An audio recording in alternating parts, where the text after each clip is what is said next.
Ya.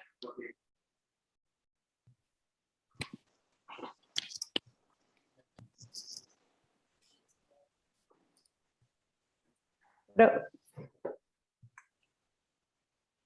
¿ahí se ve bien? Perfecto. ¿Se ve bien ahí? Perfecto. Bueno, Sí, vamos perfecto. a hablar hoy de un tema que no es tanto ateneo como una clase, y esto fue más bien en insistencia del doctor Pablo Casón, así que él es el culpable que esté dando esto ahora.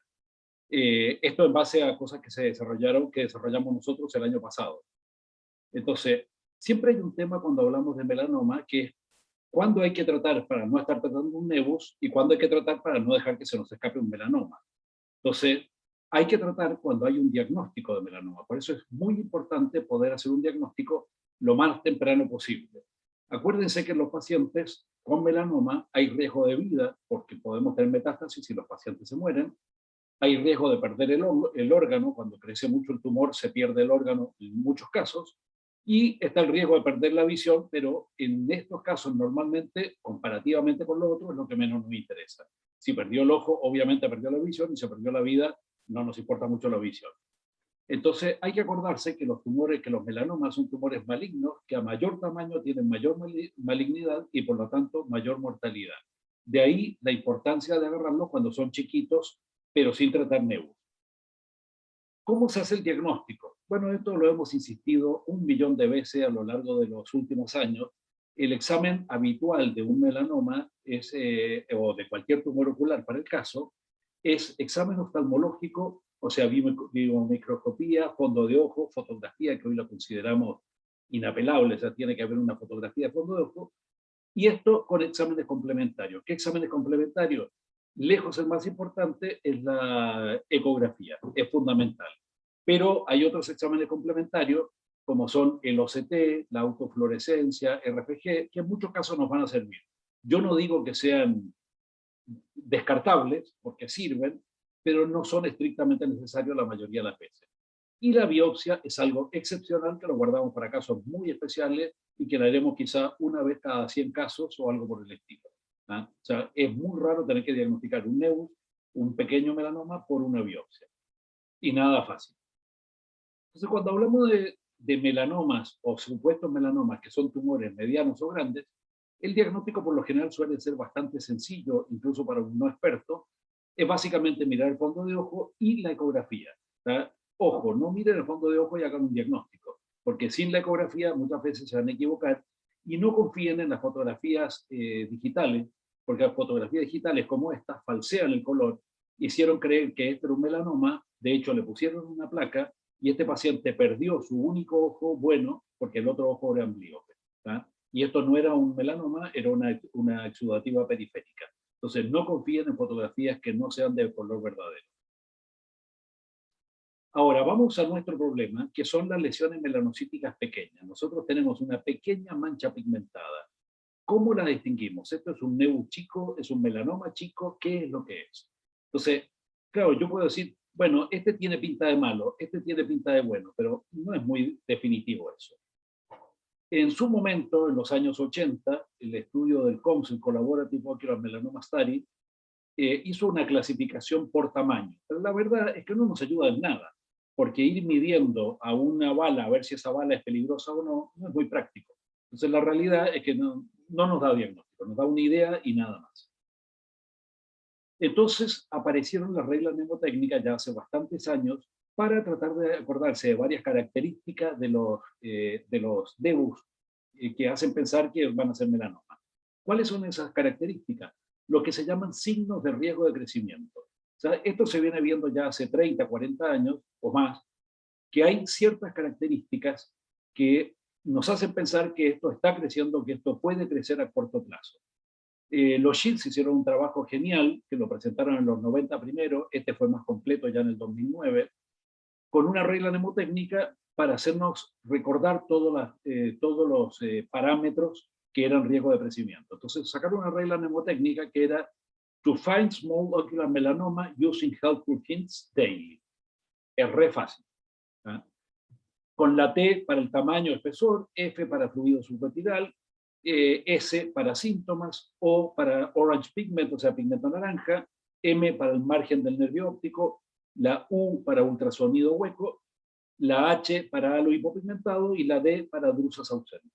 ¿Ah? O sea, no es tan fácil de recordar, era útil, pero no es tan fácil de recordar. Para remarcar, fíjense que de todas estas características que nos pasaban, la mayoría se ve en el fondo de ojo. Hay un par que nos da la ecografía y por supuesto los síntomas son síntomas, se le preguntan al paciente. Ahora, el año pasado tuvimos mucho tiempo con poco trabajo. Entonces teníamos tiempo de pensar cosas y mirando, buscábamos ver qué cosas podemos buscar, qué podemos encontrar, y se nos empezaron a ocurrir ideas brillantes. Entonces, mirando acá, por ejemplo, el pigmento naranja, ¿con qué lo puedo relacionar? Con Marte. No es muy parecido, pero es naranja también. Entonces, bueno, sigamos buscando el halo hipopigmentado con Saturno. Sigamos buscando los bordes geográficos con la Tierra. Sigamos buscando manchas diseminadas, alteraciones pigmentarias, etcétera, con Júpiter. Sigamos buscando. Y así íbamos buscando cosas. La verdad es que no nos dio mucho resultado en ese sentido. Pero en algún momento nos dimos cuenta que hay algo que podemos aprovechar. Entonces empezamos a buscar y salió la palabra planetas. La palabra en sí es una derivación de otra que había hecho yo, pero esta se le ocurrió a Juan Valenzuela. ¿Ah? Pero la palabra planeta viene a tomar los mismos signos prácticamente que habían tomado los Shields, pero con una palabra en castellano que es muchísimo más fácil de recordar. Entonces la P por pigmento naranja, la L por líquido subretinal, la A por signos de antigüedad ausentes, la A es un signo de benignidad, por lo tanto la falta de esto es malignidad, la N por cercanía al nervio óptico, la E por ecografía hueca, la T por tamaño, o sea, altura, espesor, y la S por síntoma. Lo fuimos desarrollando para ver si nos servía realmente y vimos, bueno, como igual que los otros, todos estos signos lo veíamos con el fondo de ojo. ¿Ah? Estos dos signos, la ecografía hueca y el tamaño, lo veíamos por la ecografía y los síntomas por el interrogatorio. Y es cierto que la autofluorescencia nos ayuda a encontrar el pigmento naranja, que la OCT nos ayuda a encontrar el líquido subretinal, no son imprescindibles, pero ayudan un montón.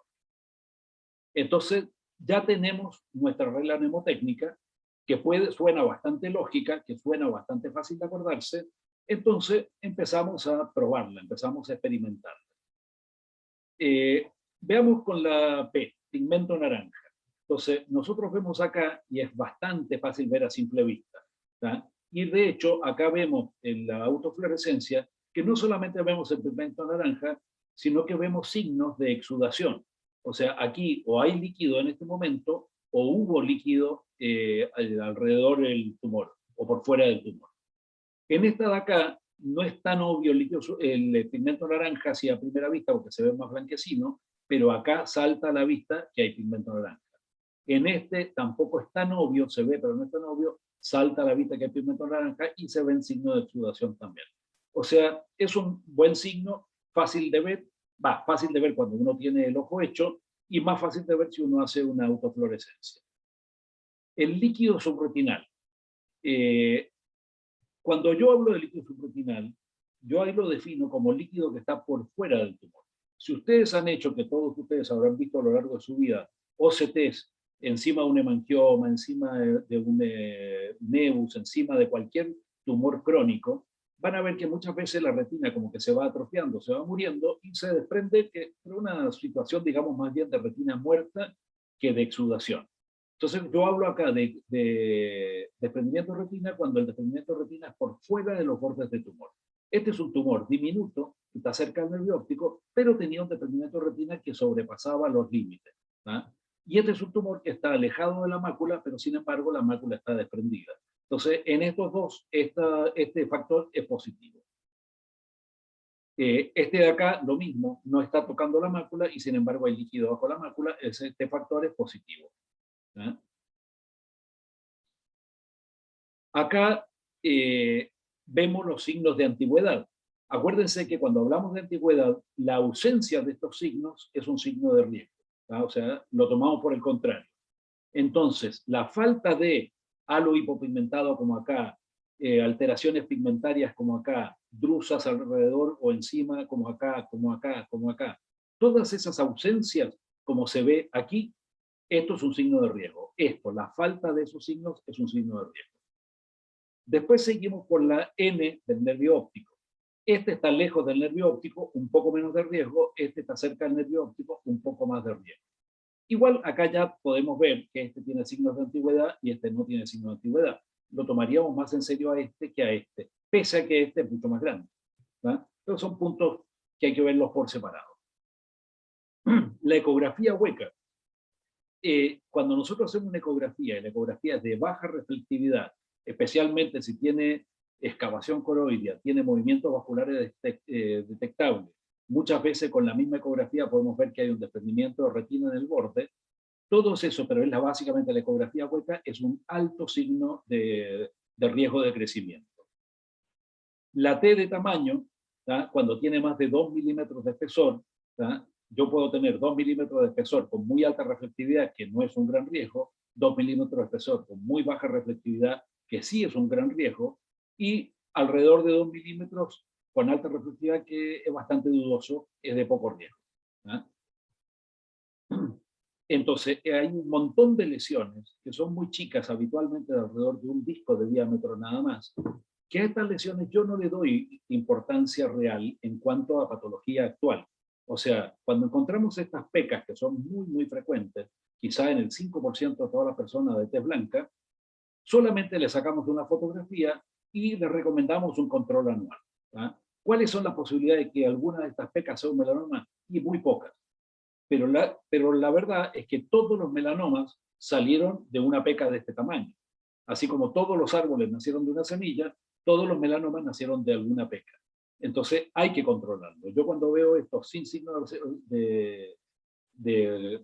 perdón, sin antecedentes de crecimiento, o sea, que nadie se lo había detectado antes, yo le saco una fotografía y le digo, por las dudas, lo vemos a los 3 meses. Si no pasa nada, lo vemos en 9 meses, o sea, 6 meses después.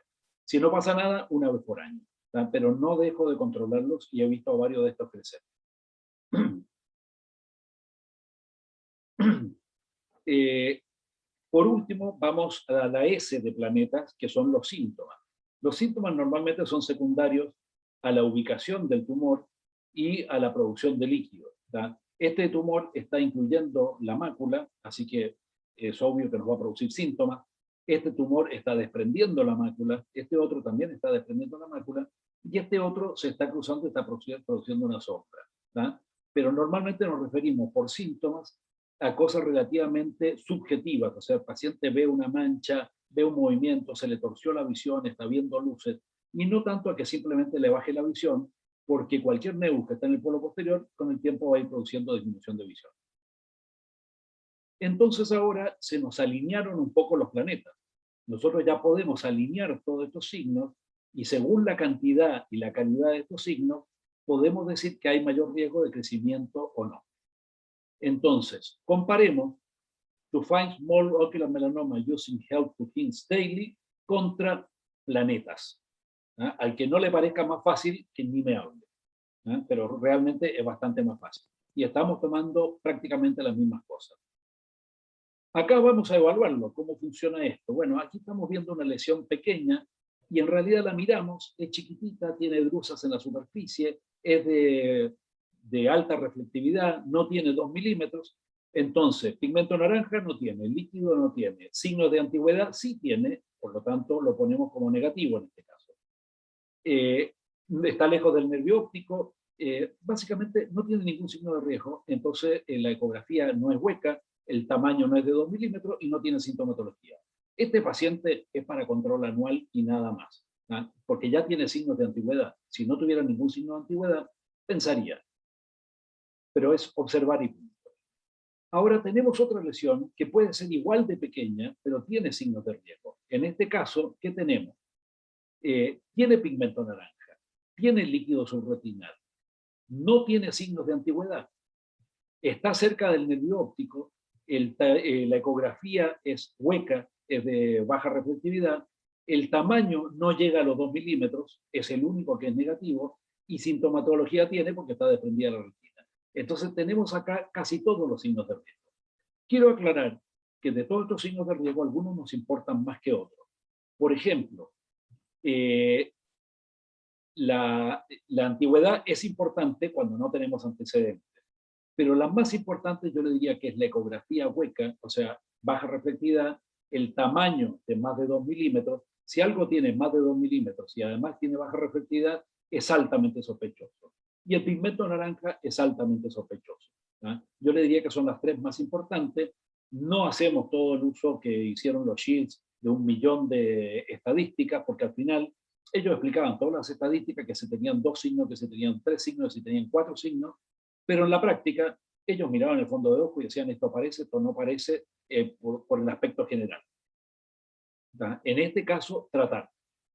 Y acá tenemos varios casos viejos que yo los fui poniendo. Entonces, este de acá no tiene ningún signo de riesgo, no tiene ni pigmento, ni líquido, tiene signos de antigüedad, no está cerca del nervio óptico, la ecografía no es hueca, el tamaño es bajo y no tiene síntomas. ¿Tá? Este otro, uno diría, bueno, pero tiene más riesgo porque es más grande. Sí, pero tiene signos de antigüedad bastante claros. Entonces, cuando uno mira, en realidad no tiene pigmento naranja, no tiene líquido, tiene signos de antigüedad, está cerca del nervio óptico, que les dije que es lo menos importante, la ecografía no es hueca, el tamaño está bordeando los 2 milímetros y tiene síntomas. O sea, tengo 2 signos y medio. Este paciente, riesgo bajo, lo vamos a observar. Este paciente, riesgo medio, ¿por qué? Y porque, digamos, no tiene signos de antigüedad, si no tenemos una foto previa, no sabemos cuánto ha crecido, está cerca del nervio óptico y tiene sintomatología activa. Y este paciente es de muy alto riesgo. ¿Por qué? Porque tiene todo positivo. Si tiene todo positivo, pensemos que esto parece melanoma. Bueno, si parece melanoma, debe ser melanoma. Les completo con este caso, que es una paciente que para el grupo nuestro fue una paciente bastante clave, es como fue un antes y un después. A esta mujer vino a vernos en octubre del 2004, o sea, hace bastante tiempo. 10 años antes le habían dicho que tenía un nevus en el ojo izquierdo. ¿Ah? Y cuando uno la miraba, realmente tenía esta lesión pigmentada en el ojo izquierdo. En el 2001 le habían dicho que este nevus había crecido. Le indicaron braquiterapia por melanoma, pero ella no aceptó. Ahora, la realidad es que no le habían sacado, no tenía una ecografía que yo pudiera ver, no tenía fotografías, no tenía nada. Y era una mujer especialmente rayada de personalidad, era investigadora y ella dice que todo esto se le fue produciendo por el uso de láseres. No hubo forma de explicarle que los láseres no producen melanoma y no hay ninguna demostración de que un láser pueda producir un melanoma. Ella al día de hoy sigue convencida que esto se le produce un melanoma. Entonces, bueno, vamos a estudiarla. Tiene 10 años de antigüedad esta lesión, pero no sabemos si era igual. Dicen que creció. Y le ponemos los planetas. Entonces, y los planetas se alinean bastante, porque tiene un poquitito de pigmento naranja, tiene líquido subretinal en el borde, no tiene signos de antigüedad, visibles, pero lo ponemos como que tiene signos de antigüedad, lo ponemos como negativo, porque en realidad es antiguo, ya tiene 10 años. Entonces, el mayor signo de antigüedad es tener una foto previa. ¿Ah? Entonces, esto no lo detallan, digamos, como drusas, como una lesión específica, pero si nosotros sabemos que es antiguo, le ponemos como que, bueno, esto no es un signo de riesgo. Está cerca del nervio, la ecografía es hueca, que eso es lo más importante, y tiene movimientos vasculares espontáneos. Escandaloso.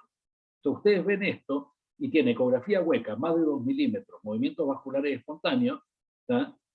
Además tiene sintomatología, y ahí la antigüedad no me importa. Yo digo, con todos estos signos, esto es melanoma. ¿Ah? Tiene demasiados signos de riesgo, esto es melanoma y está indicado hacer braquiterapia. Ahora, como la señora era muy especial, se negó totalmente al tratamiento. Esto era en el año, les dije, 2004. Volvió a verme en el 2005. No, obviamente no había hecho tratamiento, estaba todo igual de fondo de ojo, y después siguió la mujer negándose totalmente al tratamiento, yo diciéndole que era un melanoma, explicándole los riesgos, y no hubo caso. Este es el control del año 2015. Todo seguía igual, misma ecografía, misma lesión, mismo fondo de ojo, pequeños cambios del pigmento, pero seguía el mismo, todo igual. Entonces, ¿cuál es mi diagnóstico ahora que llevamos 11 años de seguimiento y esto realmente no ha empeorado? Bueno, mi diagnóstico es melanoma y mis indicaciones de tratamiento. Yo digo, hay melanomas que crecen rápido y otros que no. Pero cuando algo parece melanoma, normalmente es melanoma y no es lógico no tratarlo. Por supuesto que después de 11 años, si la mujer había dicho antes que no, obviamente que volvió a decir que no. Entonces, eh, volvió el 2017, 2 años después. Y acá había crecido, porque de 2,60 y pico subió a 3,50. Entonces, esto ya es peligroso. Es más heterogéneo, pero es más alto. Por la duda le hicimos una retinofroseinografía porque había empezado a tener exudación que antes no la había tenido, y cuando hay exudación siempre hay que sospechar que puede ser una membrana, y los melanomas no producen membrana. Entonces le encontramos que había un desprendimiento de retina en la mácula, no había membrana. ¿Cuál es el diagnóstico? Melanoma de coroides. ¿Cuál es la indicación? Braquiterapia. Se niega totalmente, acepta hacerse 3 avastines para ver si se le iba el líquido, pero la verdad es que no hizo ninguna diferencia. A ella no le importaba haber perdido esa visión, así que se mantuvo así. Vino de nuevo en el 2018, o sea, casi un año después, la visión había mejorado un poquitito, se había achicado un poquitito el melanoma, 3,1 en vez de 3,5, relativamente alta reflectividad, escaso movimiento vascular, claro, claramente no la podía convencer de hacerse nada.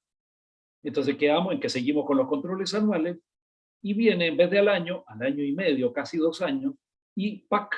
Se cumplió la profecía. No vamos a decir que yo sonreí y le dije, te lo dije, pero que lo pensé, lo pensé. ¿Tá? Lamentablemente se produjo una ruptura de la membrana de Bruch, un crecimiento muy importante, de un crecimiento además amelanótico. Cuando uno ve estos crecimientos, rupturas de Bruch, muchas veces esto de acá, si yo le hiciera una punción para ver el tipo histológico o el Gene Expression Profile, casi seguro que me daría totalmente distinto que esto de acá.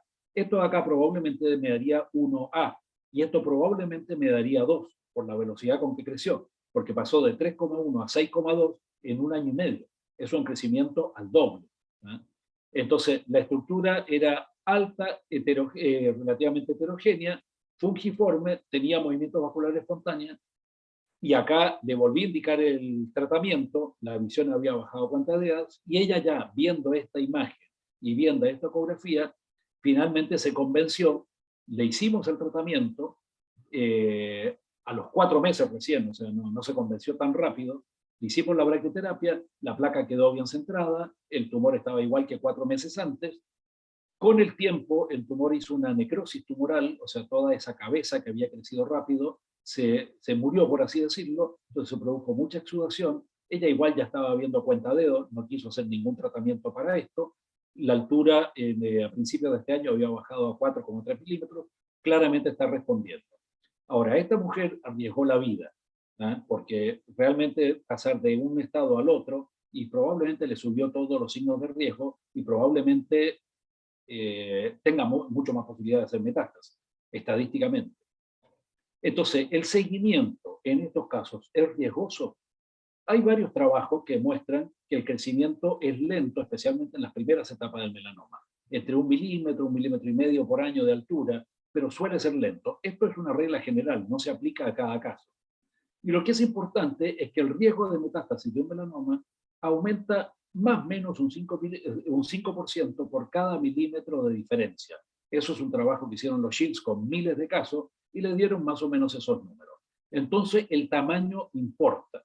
¿Tá? No es lo mismo ver un gatito que ver un tigre. ¿Tá? Serán muy parecidos, pero el tamaño tiene importancia. Este es el trabajo que hicieron los Shields en 2009 con 8.000 casos, viendo las metástasis a 10 años de lesiones que eran relativamente parecidas, pero de distinto tamaño.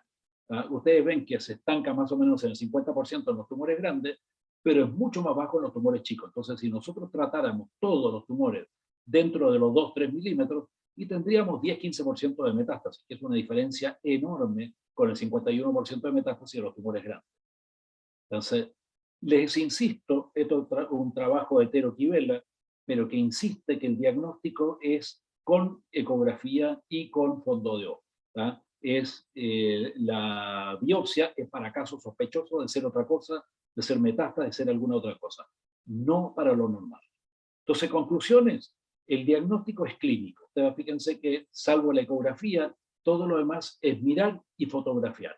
Entonces, estos dos son los exámenes complementarios que realmente nos importan. La OCT suele ser bastante útil, así que hoy por hoy en tumores chicos casi siempre tenemos OCT. RFG yo le diría que va a ser más útil para el oftalmólogo general para hacer un diagnóstico diferencial, que para mí no la necesito normalmente, igual que la autofluorescencia, queda linda para la presentación, no la necesito mayormente, pero hoy la estamos haciendo de rutina y no se la cobramos a los pacientes. Y la biopsia casi nunca se hace, o sea, un paciente de cada 100 en el peor de los casos. Muchas gracias, terminamos acá. Gracias, Arturo. Clarísimo. ¿Alguien quiere hacer alguna pregunta?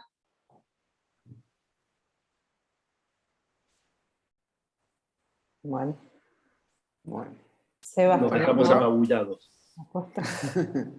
Muy buenos los planetas. Mucho más fácil. Bueno, sí.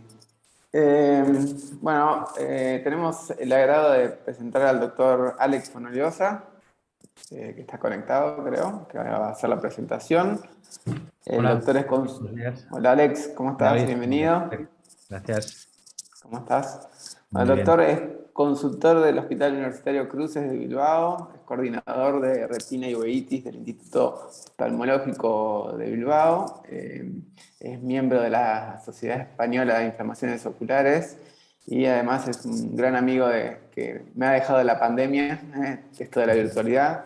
Así que, bueno, Alex, cuando quieras compartir pantalla. Vale, voy a compartir pantalla. A ver. Vale, aquí está, compartir. Vale, yo creo que lo vais a ver. Sí, se ve. Perfecto. Lo veis, ¿no? Perfecto. Vale, pues buenos mediodías aquí en España. Me parece que es las 8 de la mañana, ¿no? En Buenos Aires. Buenos días para vosotros. Para mí es un placer y un honor estar en esta sesión del Ateneo Abierto. Como decía Sebastián, pues ya llevamos un año de relación virtual. Él presentó nuestro webinar de la Sociedad Española de Información Ocular. Luego yo tuve la oportunidad de estar presente en el Congreso de la Sociedad Argentina de Retina y Vítreo y ahora pues tengo la oportunidad de presentar en esta reunión del Ateneo Abierto y muchísimas gracias de verdad. Bueno, yo he traído un par de casos clínicos muy prácticos. Son unos casos que yo creo que muestran la importancia del trabajo multidisciplinar en uveitis, ya veréis. Y luego también la importancia de la iconografía. Yo creo que es una cosa que en uveitis es clave, saber evaluar bien las imágenes y nos dan mucha información que nos puede ayudar muchísimo a la hora de tomar decisiones terapéuticas y a la hora del diagnóstico diferencial. Entonces, el primer caso, que es más corto, es un error que cometimos y, si queréis ir comentando, pues encantado. Yo iré hablando. Se trata de un hombre de 61 años que consulta por una visión borrosa en ambos ojos de una semana de evolución.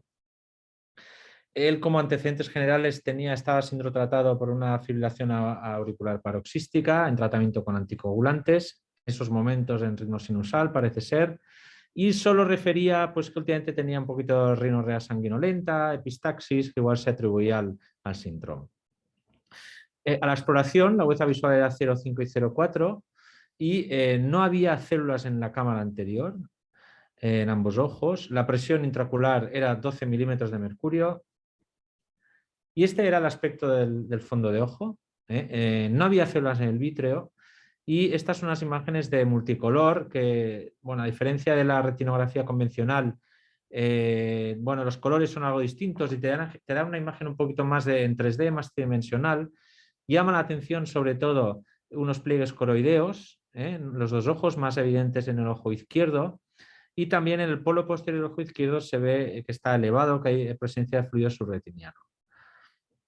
Bien, realizamos una angiografía fluoresceínica y llama la atención múltiples puntos de fuga hiperfluorescentes, una imagen clásica de Starry Night que se llama de noche estrellada, y automáticamente, pues, ¿qué prueba tenemos que pedir en estos casos? Si sospechamos fluido subretiniano, alteraciones del EPR, puntos de fuga, pues una OCT, ¿no?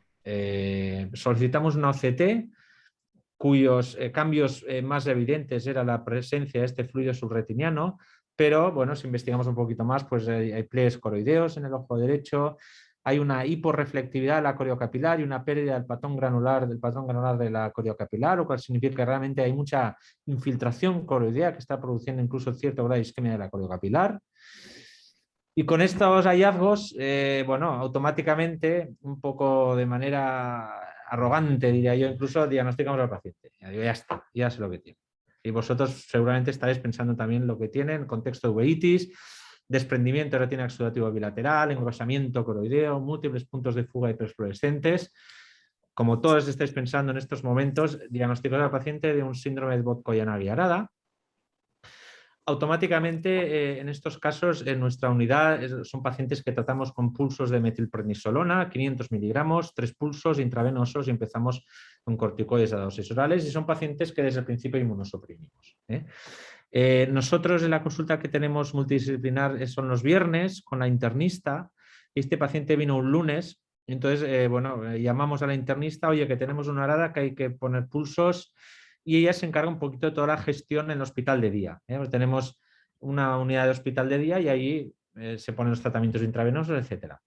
Y como los internistas son mucho más ordenados y mucho más, tienen la mente mucho más estructurada que nosotros, dice, déjamele pedir una analítica general. El paciente le vas a poner dosis altas de corticoides, al menos tener una analítica general. Y así es, el viernes pues le hacemos un despistaje de otras causas, fundamentalmente descartar sífilis, etc. Al día siguiente, esto es la analítica, 7.000 plaquetas, linfocitos 9.200 con un 84%, y en la fórmula mostraba 69% de blastos de tamaño grande y con signo de la huella digital. Esto ya, digo, a ver, nos llama la internista al día siguiente y dice, oye, este hombre a lo mejor tiene nada, pero lo que tiene es una leucemia aguda. Esto seguro. Ostras, pues entonces, bueno, el paciente se ingresa en oncohematología, se realiza una biopsia de médula ósea que confirma una leucemia linfoblástica aguda y empieza tratamiento con midristina, prednisona, daunorubicina, asparagina y rituximab. Esto es una imagen al cabo de unas semanas de tratamiento, mejoría del fluido subretiniano, casi prácticamente, bueno, totalmente en el ojo derecho, casi en el ojo izquierdo, pero lamentablemente el paciente ya fallece por complicaciones del tratamiento. Hizo una enfermedad veno-oclusiva hepática que se atribuyó a asparraginasa y muere. El paciente estuvo muy malito durante todo el ingreso, múltiples problemas con la quimioterapia, etc., ¿no? Entonces, la reflexión de este caso, y has dicho que fue un error diagnóstico, en realidad lo que este paciente tenía era una coreopatía leucémica, una infiltración de la coroides por blastos. Y revisando un poquito la iconografía, nos empezamos a fijar ya esto post-mortem, el paciente. O sea, realmente hay algunos signos que no cuadran con el arada. Por ejemplo, estos son exudados algodonosos. Esto en el arada no es, yo diría que, bueno, nunca lo he visto, es nada habitual. Y esto puede ser atribuible a lo mejor así a la leucemia. Sabemos que dan signos de microangiopatía como exudados, hemorragias, manchas de Rod, etc. Luego, la angiografía fluoresceínica, que da la apariencia del Starry Night, que esto sí que es muy típico del Bot-Koyanagi-Arada, pero fijaros una cosa, no hay hiperfluorescencia del disco óptico. En el 100% de los casos de arada tiene que haber una hiperfluorescencia del disco óptico. Aquí no había. Pues bueno, es una cosa que no nos fijamos, que fuimos directa al OCT, desprendimiento de retina exudativo bilateral. Y luego, hablando del OCT, también sabemos que es muy frecuente en los pacientes con arada la presencia de un desprendimiento bacilar. En esta serie de Aniruddha Agarwal y colaboradores que analizaron más de 100 ojos, vieron que en el 95% de los casos había un desprendimiento bacilar, es decir, un desdoblamiento de la capa de los fotorreceptores a nivel de la mioides. El nuestro no había desprendimiento basilar. A ver, no siempre está, pero bueno, es muy frecuente. Y lógicamente tampoco habían células en el vitro, tampoco habían células en la prueba anterior, con lo cual ahí la verdad es que patinamos un poquito a la hora de diagnosticar al paciente. Esto de los desprendimientos bacilar, fijaos que es tan importante que en los nuevos criterios de clasificación de la ARADA se incluye como criterio diagnóstico. Esta es la última clasificación publicada recientemente, publicado por el grupo SAN, y ya incluyen los septos, lo que ellos llaman septos, no son septos, es un desdoblamiento de la mioides y da apariencia de septo, pero no es un septo, que es un desprendimiento bacilar. Esto que os acabo de presentar no es nuevo, hay bastantes publicaciones, y yo sí querría mencionar esta publicación, que es de Agustina Danilla y del grupo de colaboradores capitaneado por nuestro amigo Ariel Schalen, sobre la coriopatía leucémica. En esta revisión se explica un poquito las características de los pacientes, cómo realmente la teoría de la fisiopatogenia es que hay una infiltración masiva de la coroides y esto induce una disfunción del epitelio pigmentario de la retina y consecuentemente una fuga y una presencia de fluido subretiniano. También comenta Ariel que realmente los pacientes con leucemia no estaría de más hacerles OCTs coroideos. Incluso se ha visto en pacientes que el primer signo de recidiva de la leucemia es la presencia de fluido subretiniano. O sea que yo creo que hay un campo de investigación muy interesante. Y este es el primer caso que os quería presentar. No sé si tenéis algún comentario o habéis visto casos similares. Sobre los signos prodrómicos, Alex, no tenía ninguno tampoco, ¿no? No tenía ninguno, no tenía nada, que es también muy buen apunte. Estos pacientes normalmente tienen cefalea. Yo creo que en el 100% de los casos tienen cefalea. Como he dicho, en la exploración no había ni una célula en el vítreo. Normalmente, aunque el vítreo en la fase muy aguda suele ser muy claro, pero en la OCT siempre se ven celulitas. O sea que yo creo que nos pasamos un poquito de listos y fuimos directamente a la OCT, desprendimiento de retina oxidativa bilateral, y realmente no nos detuvimos a fijar, realmente a analizar bien la iconografía. Perfecto. Tenía además 61 años, ¿no? Eso también no cuadra, efectivamente. Es raro. Un paciente debute a los 61 años con una BKH. Es raro, nosotros tenemos un par de casos de debut de los 60 y pico y en leucemia real con meningitis y todo, pero realmente hay muchas cosas que no cuadraban y realmente, pues bueno, es que no era una ARADA, lógicamente. Pero bueno, tampoco era muy característico de infiltración leucémica. Bueno, no, yo en ningún momento pensé que dentro del diagnóstico diferencial podía haber una infiltración leucémica. Nosotros en el ARADA, aunque en los casos muy típicos, lo que siempre creo que es importante descartarse es la sífilis. Nosotros sí que hemos visto algún caso de sífilis que ha debutado con una ARADA de libro, que era una ARADA, pero serología leucémica positiva y se ha curado con penicilina, sin corticoides. O sea que... Pero pensar en una leucemia, la verdad es que no pensamos en ningún momento. Pero sí que es verdad que revisando la iconografía habían cosas que no cuadraban, la edad también, no había pródromos, entonces... Pero bueno, la moraleja es mirar bien las fotos y pensar. Perfecto. Vale, pues si queréis vamos a por el segundo caso, que también es un caso muy raro. Sí. Una cosita que me gustaría recalcar, Alex, que al final estás diciendo lo mismo que yo. Hay que mirar muy bien. Eso es, hay que explorar a los pacientes y más, yo creo que hoy en día con la OCT, ¿no? Miramos, somos OCTólogos a veces, yo creo que hay que explorar bien, hay que hablar con el paciente, preguntarle, geografía que se hace poco, yo creo que hay que hacer más y ser muy exquisitos a la hora de explorar bien al paciente, yo creo que es importantísimo. Bueno, pues este segundo caso es un caso raro también, pero bueno, yo creo que me ha parecido interesante traerlo. Es un hombre de 48 años, hipertenso arterial, bien controlado de su tensión arterial, que refiere que tiene un escotoma en ojo derecho de una semana de evolución. La agudeza visual es 20-20 ambos ojos, no hay inflamación en el polo anterior, la presión intraocular es 12 milímetros de mercurio. Y esta es la imagen del fondo de ojo. A izquierda tenéis multicolor, derecha retinografía convencional y lo que llama más la atención es la presencia de este edema isquémico, este infarto de la hemimácula inferior. Bueno, a priori, pues bueno, parece una oclusión arterial de una rama arterial, pero ya os digo que se veían células en el vítreo. Aquí no se ven porque había muy poca inflamación, pero sí que tenía células en el vítreo.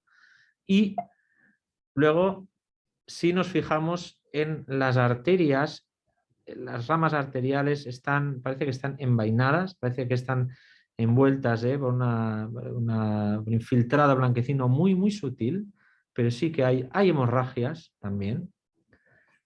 Entonces, automáticamente este caso yo creo que está indicado y hay que hacer una angiografía fluoresceínica, si puede ser de campo amplio y si puede ser de campo ultra amplio, pues mejor. Y realmente pues llama mucho la atención la imagen, ¿no? Había fuga tanto de las ramas arteriales como venosas, había una gran zona de isquemia en la área temporal inferior que afectaba a la mácula y que provocaba este infarto macular. La angiografía OCT, que no nos cabe ninguna duda, pero bueno, se objetivaba bien esta disminución de flujo a nivel del plexo superficial. Y en el otro ojo, que aparentemente no había NAP, quizá aquí un exodo algodonoso en la parte superior de la fóvea, pues también había inflamación de los vasos, tanto arterias como venas, había isquemia periférica, era un caso bilateral claramente. La OCT, sin embargo, en el ojo izquierdo no mostraba alteraciones. En el ojo derecho, pues lógicamente, en un corte a través de la lesión se veía esta hiperreflectividad de las capas internas, característica de la isquemia retiniana, isquemia por oclusión arterial. La fóvea estaba muy conservada, por lo tanto este paciente por eso veía 20-20. Y bueno, esto es un caso de vasculitis retiniana, claramente.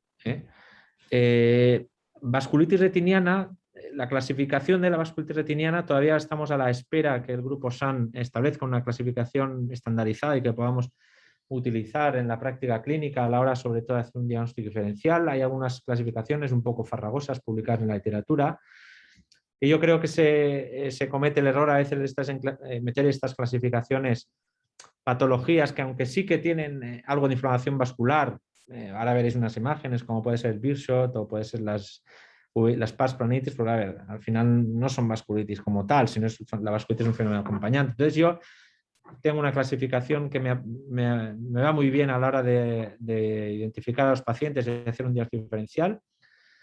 Este caso que os he presentado es una vasculitis retiniana aislada, es decir, hay inflamación vascular sin otras estructuras inflamadas.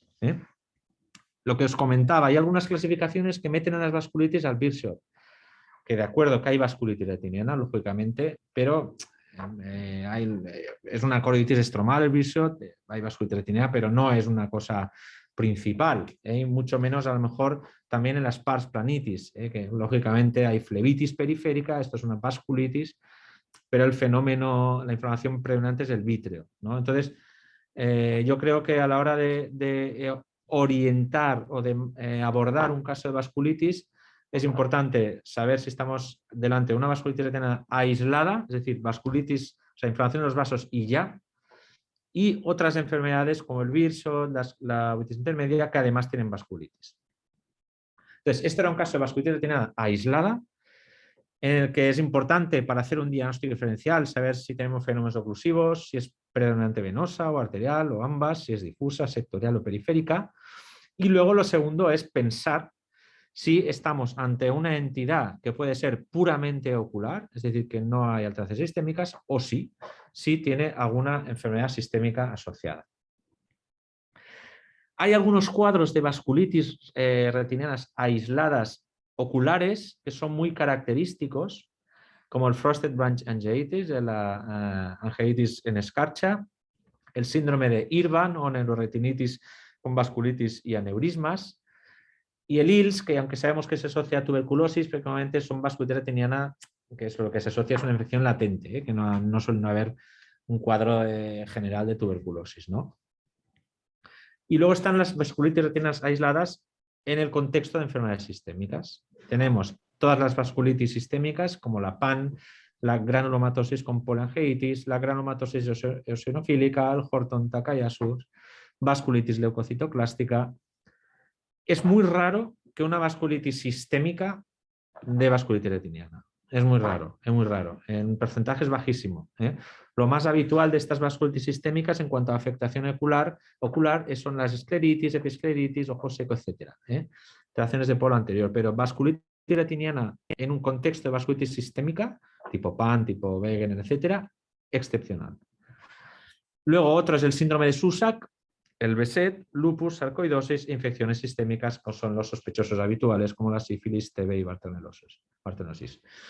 En nuestro medio, nosotros pensaríamos en BSET y sarcoidosis si pensáramos que hay una vasculitis retiniana que asocia enfermedad sistémica. Bueno, y tenemos al paciente delante, hemos hecho todo el diagnóstico diferencial, pero no cuadra con nada el diagnóstico diferencial. No hay una anamnesis relevante, no tiene úlceras orales ni genitales, no tiene lesiones cutáneas, no tiene problemas respiratorios, no tiene fiebre, no ha perdido peso, etc. ¿Tenido COVID? ¿Perdón? Sí tuvo COVID. No tuvo, es pre-COVID. Es una muy buena pregunta porque realmente estamos viendo casos, como muy bien sabe Sebastián, de oclusiones vasculares asociadas a COVID, pero es pre-COVID este paciente, es pre-COVID. Muy buen apunte. Pero bueno, hay que tratar al paciente. Entonces, como siempre, pulsos. Pensamos que es una patología grave, con riesgo de pérdida de suelo importante, mucha inflamación, pulsos, prednisona, y pedimos una analítica general, está en sí con serologías, con una serie de parámetros que ahora veréis. Y en la analítica el paciente está anémico, tiene una USG 52 milímetros, IgM 3,2 gramos, serología luética negativa, crioglobulinas negativas, anticuerpos antifosfolípidos negativos y ANCAS negativos. Y con este dato de IgM, nuestra internista nos da el diagnóstico y apunta que puede tratarse de una enfermedad de Waldenström, un linfoma linfoplasmocítico de Waldenström. Se hace una biopsia de médula ósea y confirma el diagnóstico de linfoma linfoplasmocítico tipo macroglobulinemia de Waldenström. TAC body normal.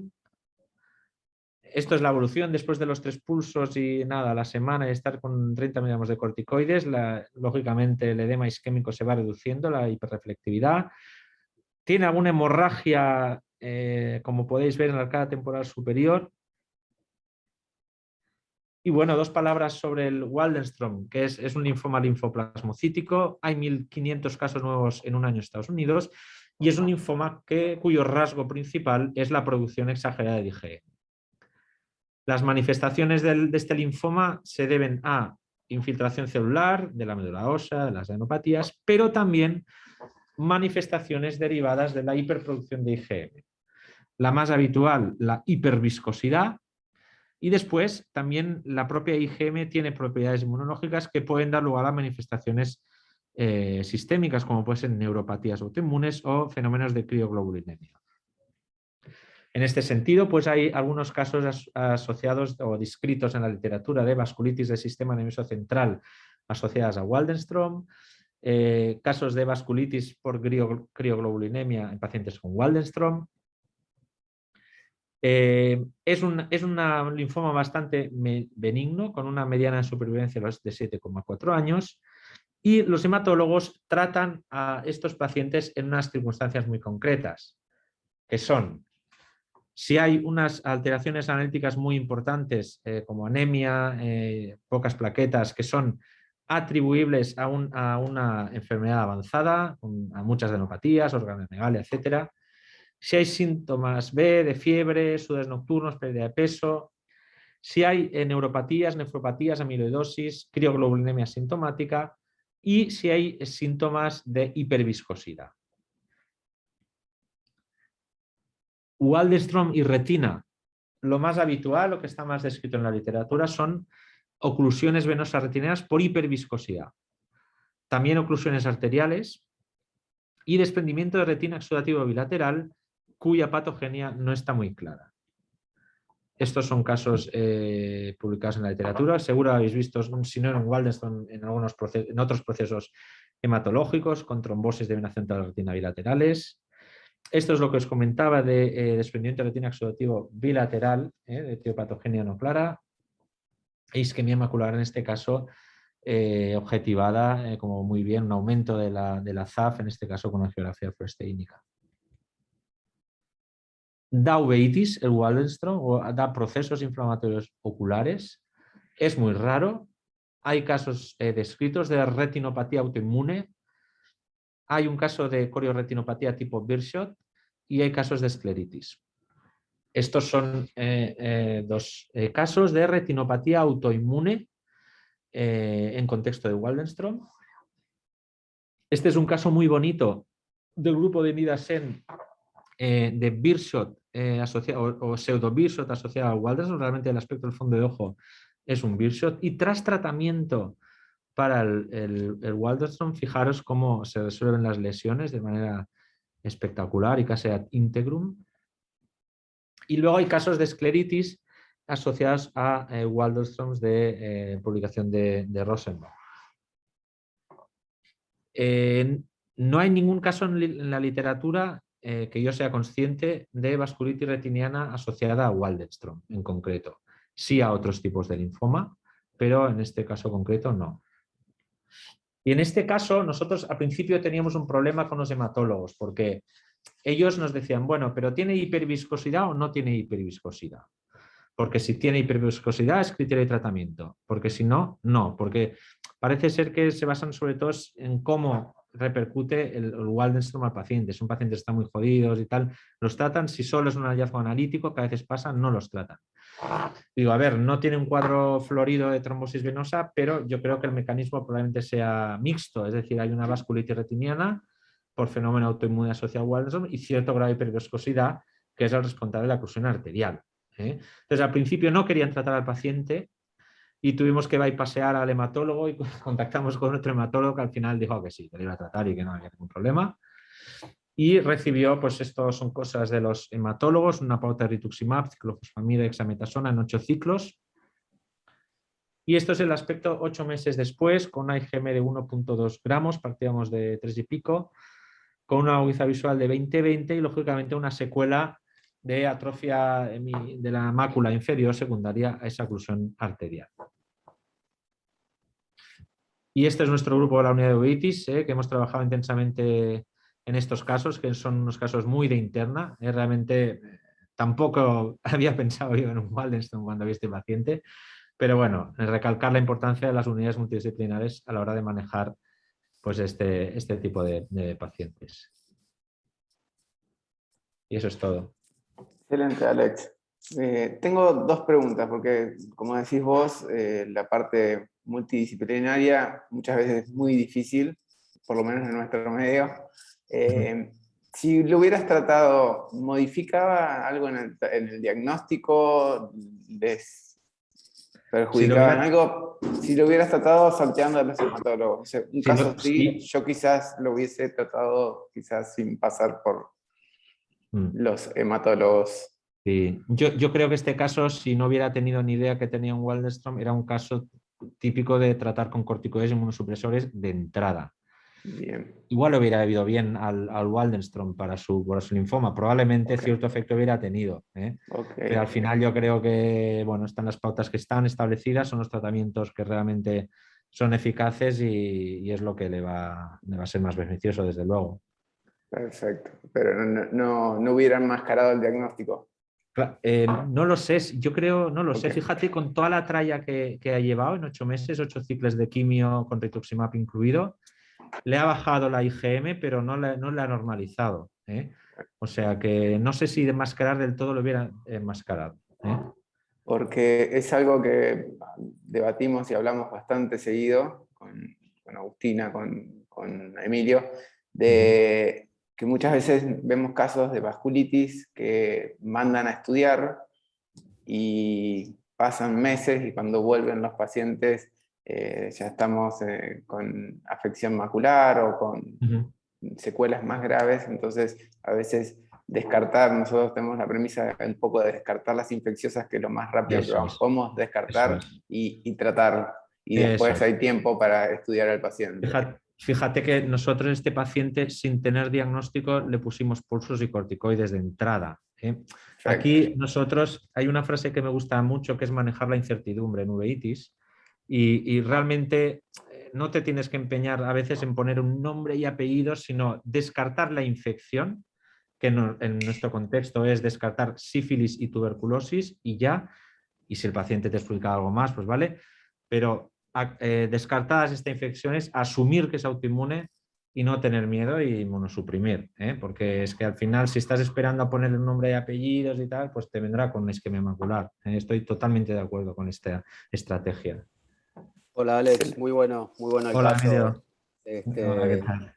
Y sí, para aclarar eso también, que uno siempre busca confirmar el diagnóstico y muchas veces no hay una enfermedad sistémica y sin embargo el Eso paciente es. tiene una vasculitis oclusiva, entonces un poco lo que decías vos y lo que decía Sebas de empezar inmediatamente. Y si uno tiene una vasculitis oclusiva, yo ni dudo, las peores vasculitis oclusivas se tratan con ciclofosfamida o con rituximab, entonces empezar de entrada con eso y después veremos si aparece alguna cosa o no, pero la realidad es que hay montones de estas vasculitis oclusivas que nunca vamos a llegar a un diagnóstico de enfermedad sistémica y sin embargo nosotros tenemos que hacer lo posible que el paciente recupere o no pierda la visión. Eso es. Así que Yo creo bien agresivo. Totalmente de acuerdo, reiterar lo que acabo de decir, es decir, descartar la infección, eso sí, y dale. Y además descartar la infección es descartar lo más habitual, que es sífilis y tuberculosis, y ya, y no buscar el chikungunya, el West Nile virus, no sé qué, tal, que no, que si tiene algo infeccioso sea una sífilis o una tuberculosis y ya. Cuidado, a veces en una de estas también te puedes columpiar. Precisamente quería presentar un caso hoy que, mira, si quieres en el próximo Ateneo lo voy a presentar, que es un caso de Whipple, que es muy raro, pero es un paciente que vino con un cuadro de una vitritis de una papila bilateral, un señor mayor con un cuadro general, que al principio pensamos que podía ser un linfoma, vitrectomía negativa, salió un cociente CD4, CD8 elevado en el vítreo, LUES negativo y tal, digo, hostia, pues será inmunológico, pues le inmunosuprimimos, metotrexate y tal, y a las 3-4 semanas estaba en urgencias el hombre hecho un Cristo con un cuadro poliadenopático tal, y era un Whipple. Una vez cada 10 años te puede pasar cosas de estas, pero bueno, habrá que asumir, habrá que asumir. Pues otra cosa interesante es el interrogatorio, una cosa que veníamos conversando estos días, donde uno le hace preguntas para ver si le orienta a una enfermedad sistémica, y justo la semana pasada pasó por segunda vez una paciente que tenía manifestaciones, tenía infiltrados retinales, tenía vasculitis, tenía uveitis, y la realidad es que parecía un BESET. Y claro, yo no conozco ningún BESET que tenga úlceras orales, entonces esta era una señora y le pregunto, ¿ha tenido úlceras en la boca, aftas? No, me dice. Y yo no me convencía porque lo que tenía en el ojo era BESET, entonces por segunda vez le pregunto, ¿pero seguro en los últimos meses no ha tenido úlceras? Me vuelve a contestar que no, y yo como soy escocés cabezadura, una vez más le preguntó y ahí me dijo que sí. Y una paciente anteriormente me mostró además, después de 3 negaciones, me mostró una foto que le había mandado a alguien de una úlcera que tenía en el labio. Entonces, el interrogatorio, como dice David Goldstein, no hay que preguntarle, usted es sano, ¿no es cierto? Hay que hacer un poquito más de hincapié en los signos y síntomas de las enfermedades generales. Sí, totalmente de acuerdo, Bueno, muchísimas gracias Alex por participar y bueno, gracias a todos por conectarse también. Los esperamos en el próximo Ateneo. Muy bueno. Ha sido un placer, muchas gracias. Gracias, Esperamos muy a Whipple, interesante. Alex. Vale, lo tengo preparado ya, cuando queráis. Venga. Bueno, un abrazo. Gracias. Hasta luego. Excelente. Hasta luego. Adiós. Hasta luego.